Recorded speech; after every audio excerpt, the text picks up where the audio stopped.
This week on Carlie's Couch, we're discussing our thoughts around the phrase, those who don't ask for anything deserve everything. Hello, everybody. Happy Monday. Ooh. Hope everybody's doing well. I'm doing great because this is my birthday week. Happy birthday. That this episode's coming out. Happy birthday. I got to hit all of them. And not just a birthday week, we're 40 years old. So my birthday is on February 5th, born 1985. So show up and Yeah, send all the money. Send all the bread. Send everything. Everything is in my name, Alexia Clancy. Cash App, don't Venmo me, because somebody did that last year and it went into the pot. Abyss. Yeah, it went into the void. Everything else is open. Cash App, Zelle. Yeah. Look, Apple Pay, you got her number. Send that. Yeah. Okay, so we coming into a new decade. We closing out an old one. Any thoughts, lessons, things you're looking forward to? I mean, there's a zillion lessons. I think thoughts, though, what's interesting is that around this time, as I'm closer to my birthday, I do feel much more like accepting of, where I am and what's going on. Because I will say a few months ago, I was like, oof, it felt like I just had a crazy, so many things I need to get together or be thinking about or that I need to, just work on or whatever it might have been. And I don't know, I just feel kind of good lately. So we'll see. It's been exciting because I'm already telling everybody when I go places and they look at my ID, I'm like, yeah, I'm about to be 40. They think you lying. It's cool. I'm excited. And I've heard nothing but good things. And I get it because as we get older, it always still just feels like a little bit more fun, kind of. So all is good until you hurt that back or something. But if you practice in mobility, less likely chance of doing that. But I will say I saw a quote from Carl Jung or however you say his name. And it was about how life doesn't really start until after 40. That's the real start of life. So. And I can see how that might make sense because it really does take so long, or it can. For me, I would say even up to the last couple of years, very drastic changes in just mindset or, acceptances of perspective and ways to communicate or communicate your, how you feel, what you need, what you want, and kind of facing certain obstacles and things that make it hard. I think as you kind of understand those things, then it's like you're a whole different person experiencing life. And so everything can feel different or feel lighter or be more, aligned with who you are because hopefully you continue to get closer to that person. So I would say, yeah, it just feels, it's kind of cool feeling like you're a different person every so often, you have little eras of life. But sometimes, honestly, now I think back to stuff and I be trying to remember stories because there's so many things that you look back at and think about. Anytime I see older people, when I'm out and about, I just kind of think they've probably seen so many things or done so many things. Mm-hmm. And I'm I'll be sitting there and I'll be nobody's looking at me probably thinking I've done some of the things I've done. But you never know. And so just kind of continuing to be curious about life and trying to make sure I remember mine, child. Remember what happened. Try to close my eyes so I can remember the stories. But yeah, it's pretty cool. I'm excited. Yeah, I'm excited too. And it's so cool because I've had, you'll be the last of my friends that turned 40 within the last year. And it's just it's so cool. And I'm glad that we're in the era where we actually have more photos of a lot of the stuff that we did. Because I feel like the older ones don't. It's a picture here and there. Actually, I don't really. Oh, well, some people. So you can see oh, damn, I forgot that I was in Thailand at this time. Or, man, I was hanging with the Gypsy King. Yeah.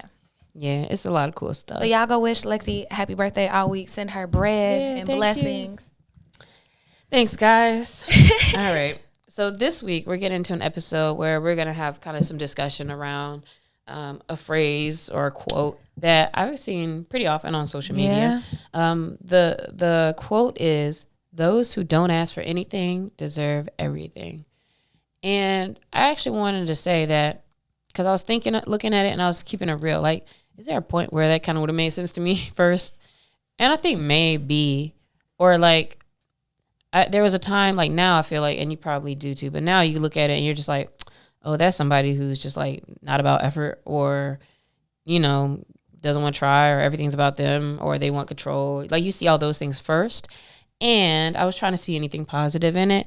And I was thinking about this quote and wanted to talk about it because I saw it come back on social media as it often does. But I remember one of the guys I used to date told me that, like, oh, you never asked for anything, so you deserve everything. And I thought it was a compliment. Meanwhile, you wasn't getting I thought nothing. it was a compliment back then.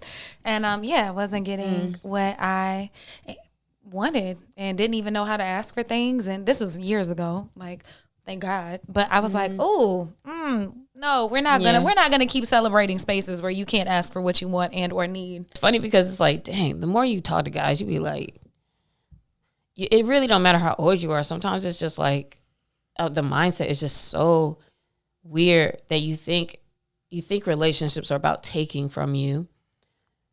But it's very easy as women, right?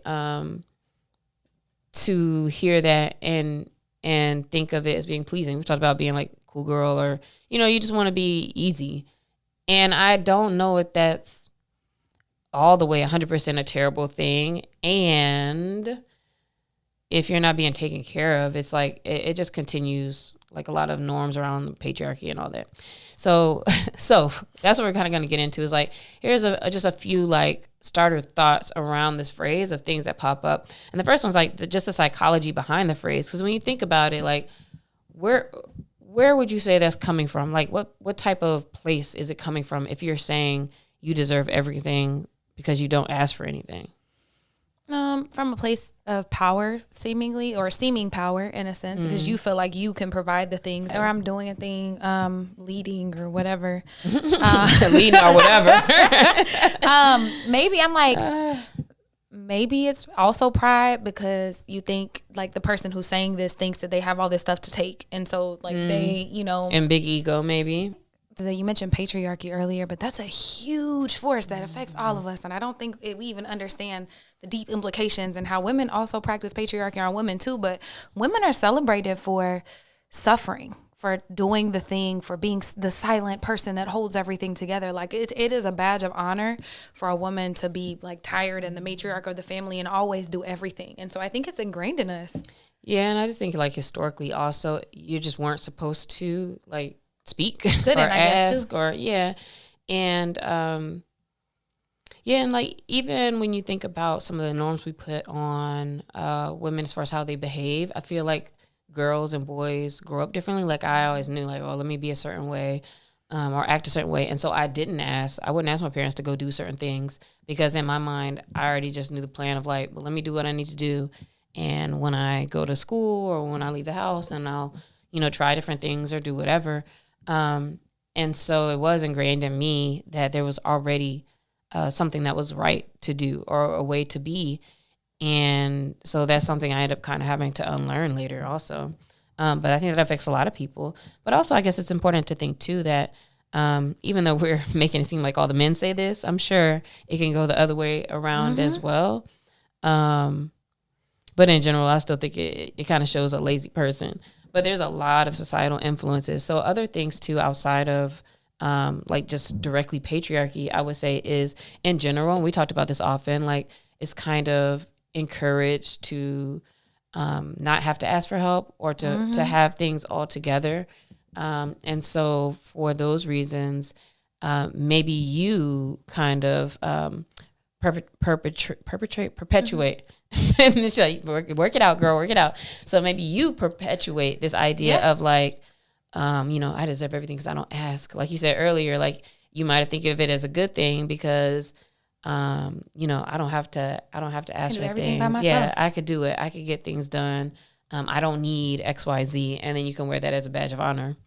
But we don't have to. And I also think that that's the way that it keeps on perpetuating in our society, is like, good girl, you're not asking for help, you're doing everything. Man, look at her, she's so strong, she's so resilient, and all these things, which is like fine to be strong and resilient, but I don't think you should always have to, and I don't think that it should come at the expense of you not asking for what you need and or getting help.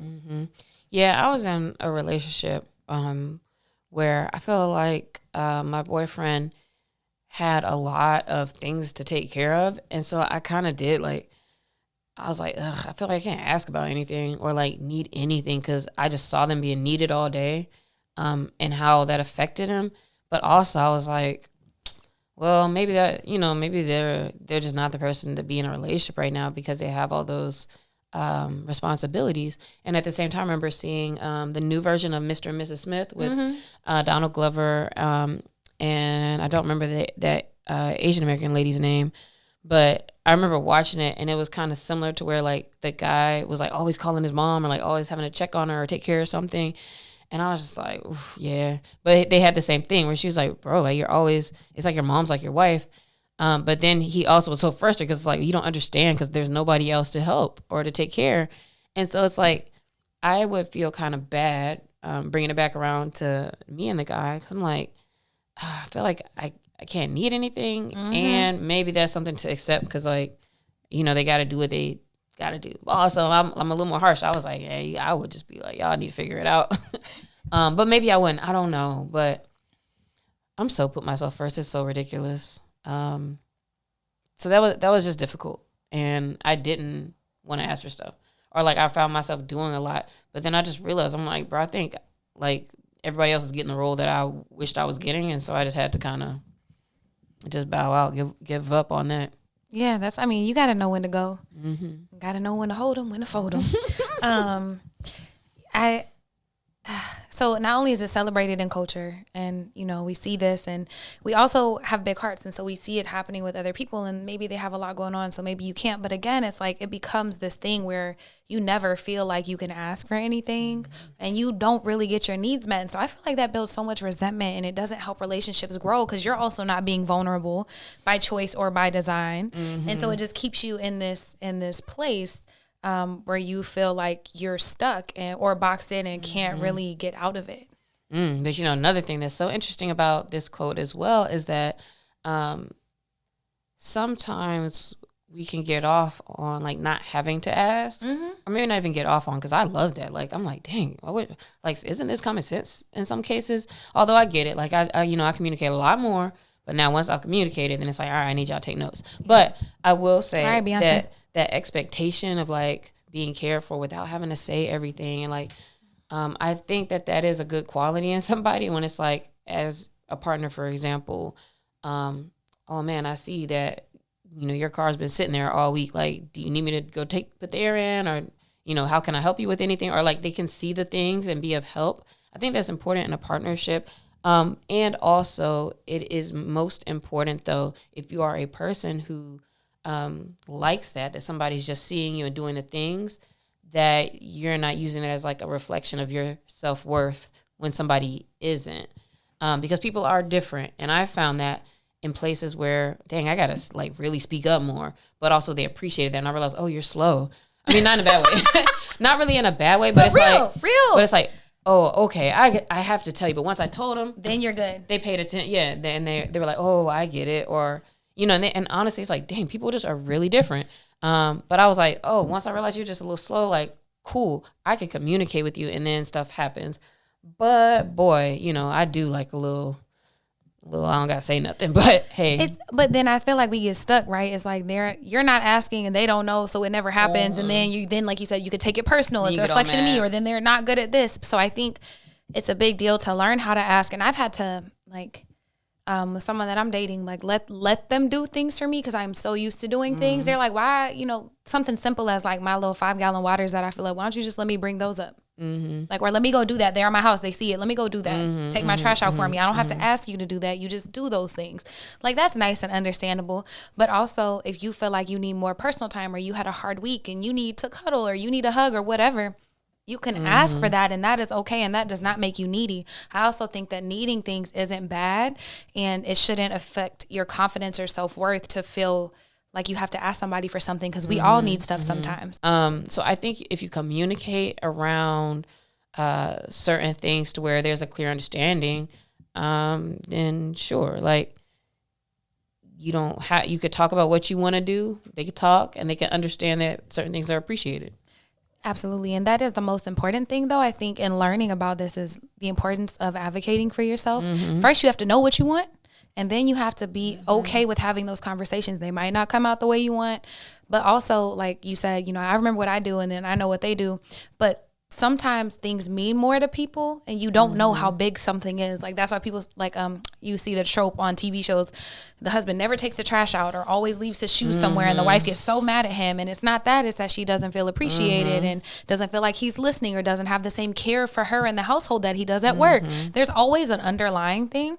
And so I think a big piece of this is really getting to know yourself and knowing what's important for you, and then practicing asking so you can actually start to get what you want. Because that's exactly what I was doing. I was like, when I come over here, because at first I used to just complain, and that's where you get into the naggy thing with relationships and you start to become somebody's mom. I will say a lot of guys they can have terrible communication. Like they don't give you enough information, so you get frustrated, or, they just don't care about certain things and you get frustrated. And it's like, I don't know, man. They just don't be thorough. Even like within my friend group, it's so funny. Like me and one of my girlfriends, LaShawn, was just talking about the guys. Like, bro, like they'll be like, "Oh, can you come help with something, like with a kid or do a thing?" And it's like, what time? Like, where's the plate? Like, it's just, why don't y'all think about the details? But it's interesting because in the same relationship I was talking about before, that's exactly how it was. Like, I'll come over and like complain about why is there stuff all over the place all the time.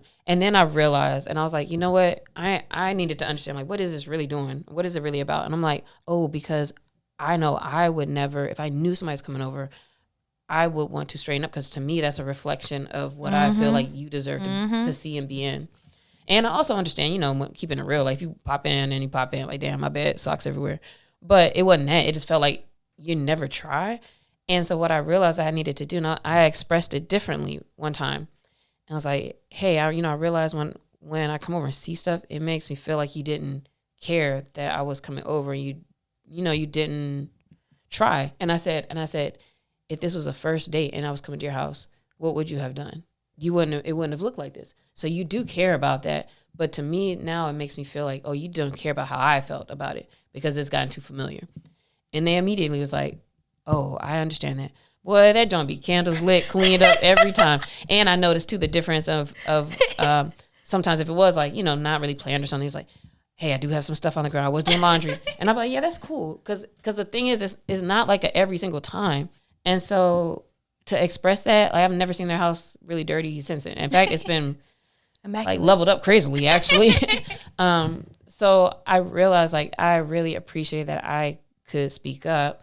And if I needed something, like, imagine how many more like weeks or months or whatever of resentment of just feeling like somebody's just not doing enough. So it's important to voice what you need. But I think one of the most important things about that you mentioned was knowing what you need. And I think for anybody who would prescribe to like this type of a quote, that those who don't ask for anything deserve everything, I feel like they probably don't know what they want, or cannot, or do not accept that a thing is what they actually want. Because sometimes we feel bad for wanting things. Yes. And that could be a self-love, a self-worth issue. It could be feeling guilty or shame. Like, there's so many reasons why we don't ask. And I don't want to demonize not asking, because I was that person for a long time. It's hard. It is hard. But I think another important thing that you said, I just want to close out with, is like, whenever you do start to advocate for yourself, practice different ways. Nagging is not necessarily the best way. Sometimes it might be necessary, but not all the time. How can you communicate your feelings about a thing and why you need something so that the person can understand the outcome? Not, can you clean up? It's, I don't feel seen or appreciated whenever I come over because it looks crazy. And so that's different. Like, oh, you want to make your person feel seen and appreciated so you can do those things versus them just griping about something. So how can you ask for it, and also being okay if they can't meet that and knowing when to bow out. Bye, guys. Psych. And now that everybody has gone, so another real piece of tea for the women. Men, log out. Another piece of tea for the women. Get you a man from Detroit.